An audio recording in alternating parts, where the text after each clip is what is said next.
Assalamualaikum warahmatullahi wabarakatuh. Saya Maulia Nurmahayati dengan NIM 4420033. Baik, di sini saya akan menjelaskan tentang negara-negara muslim di bagian Afrika Utara. Islam di Afrika Utara telah dimulai sejak Khalifah Umar bin Khattab yang mengutus Amr bin As untuk menguasai Mesir, yang kemudian secara sistematik dilanjutkan dengan pengembangannya oleh dinasti-dinasti yang berkuasa. Penyebaran Islam oleh penguasa Muslim telah membuat bahasa Arab menjadi bahasa resmi yang dipakai oleh masyarakat Muslim di berbagai wilayah, khususnya Afrika Utara. Pengaruh ini bukan saja pada aspek bahasa, tetapi pada peradaban pada umumnya. Data sejarah di Afrika Utara dengan beberapa aspek kemajuannya, baik di bidang politik, administrasi pemerintahan, ilmu pengetahuan, arsitektur, bahkan bangunan-bangunan bersejarah. Pola hubungan penguasa dengan masyarakat menjadi bukti sejarah bahwa Islam rahmatan lil alamin. Adapun beberapa negara muslim yang ada di Afrika Utara ialah seperti Libya, Maroko, Aljazair, dan lain sebagainya. Yang pertama, negara muslim yang berada di Afrika Utara ialah negara Libya. Masuknya Islam pada tahun 642 Masehi dipimpin oleh Komando Jenderal Muslim Amr bin As, pasukan yang mana pada era kepemimpinan Umar bin Khattab.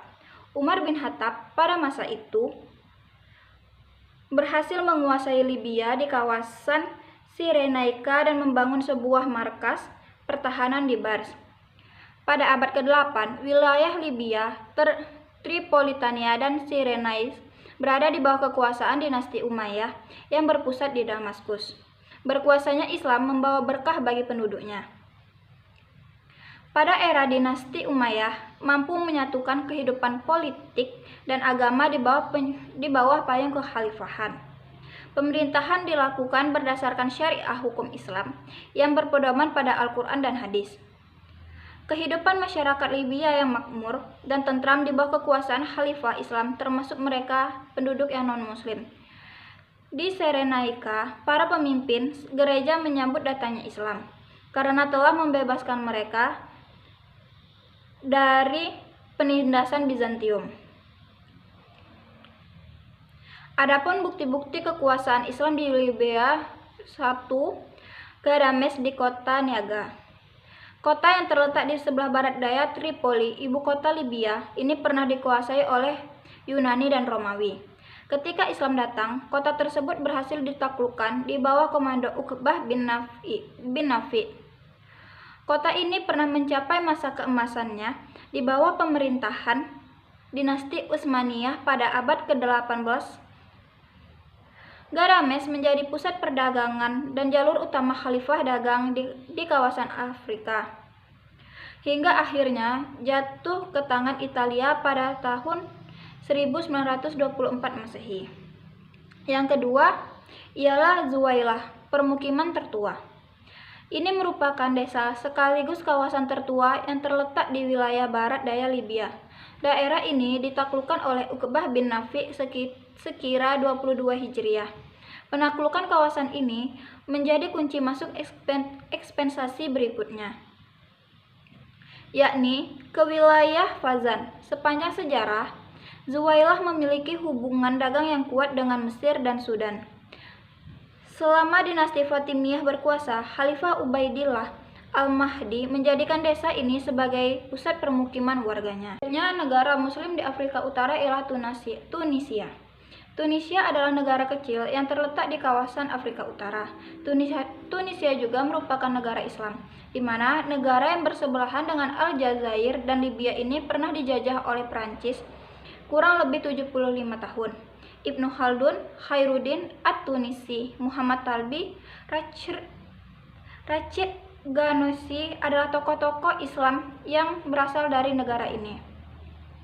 Tunisia memiliki peranan besar dalam sejarah perkembangan Islam, di mana melalui lembaga pendidikan Jamiyah Zaitunah yang kemudian berubah menjadi Institut Ilmu-Ilmu Islam. Kader-kader ulama dididik dan agar kemudian menjadi ulama besar. Lembaga pendidikan tersebut berada dalam pengarahan dan pengawasan pemerintahan Tunisia. Proses masuknya Islam di Tunisia. Tidak begitu banyak sejarah yang bisa didapat untuk menelusuri masuknya Islam ke negeri ini. Namun ada sedikit fakta sejarah menunjukkan bahwa Islam mulai masuk dan berkembang di Tunisia pada masa Daulah Umayyah tatkala melebarkan kekuasaannya ke barat hingga Tunisia. Pada abad ke-7 sebelum Masehi, Kekhalifan Umayyah di Damaskus bawah Komandan Uqbah bin Nafis, seorang sahabat Rasulullah SAW, mengirimkan para mubaligh dan pasukannya ke Afrika Utara, termasuk Tunisia bersama pasukannya. Tahun 647 Masehi, Uqbah radhiyallahu anhu berhasil menaklukkan Sufatulea yang berawalnya era Arab Islam di Tunisia. 13 tahun kemudian, yaitu pada tahun 670 Masehi atau 50 Hijriah, Uqbah radhiyallahu anhu menaklukkan kota Kairoun dan kemudian digunakan sebagai ibu kota pemerintahan dan pusat penyebaran Islam di wilayah Afrika Utara. Sejak saat itu, perkembangan Islam di Tunisia setapak langkah demi langkah menunjukkan hasilnya, yaitu keyakinan-keyakinan warga setempat pada agama dan kepercayaan dari nenek moyang mereka, termasuk budaya jahiliyahnya, sedikit demi sedikit terkikis habis. Pada 698 Masehi, pasukan Islam di bawah pimpinan Hasan bin An-Nu'man dan Musa bin Nasr berhasil menaklukkan Kartek. Islam kemudian berkembang pesat di Tunisia. Negara selanjutnya ialah Aljazair. Masuknya Islam di Aljazair tak lepas dari proses masuknya Islam di Afrika Utara pada abad ke-7. Awal penaklukan Islam di wilayah ini pada masa Khalifah Umar bin Khattab dan dilanjutkan oleh Utsman bin Affan. Kejayaan Islam di Afrika Utara berlangsung pada masa dinasti Umayyah.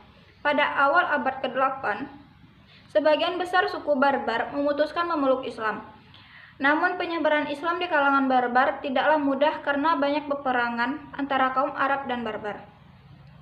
Aljazair dikenal dengan istilah negeri 1000 syahid, di mana ribuan orang tewas saat berusaha mempertahankan agama dan identitas mereka pada masa penjajahan Prancis. Bentuk pemerintahannya adalah republik, ataupun ibu kotanya adalah Algiers, dan bahasa resminya adalah bahasa Arab dan bahasa Prancis. Penduduk yang beragama Islam berjumlah 99,1% dari seluruh penduduk. Aljazair diperintah oleh bangsa Roma semenjak tahun 40 sebelum Masehi, oleh Vandala dari tahun 4209 sampai 534 sebelum Masehi, dan Bizantium dari tahun 534 sampai 690 sebelum Masehi.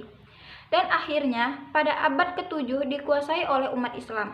Pada tahun 1830 Masehi, Aljazair diduduki oleh Prancis dan baru merdeka pada tanggal 3 Juli 1962, memperoleh kemerdekaannya.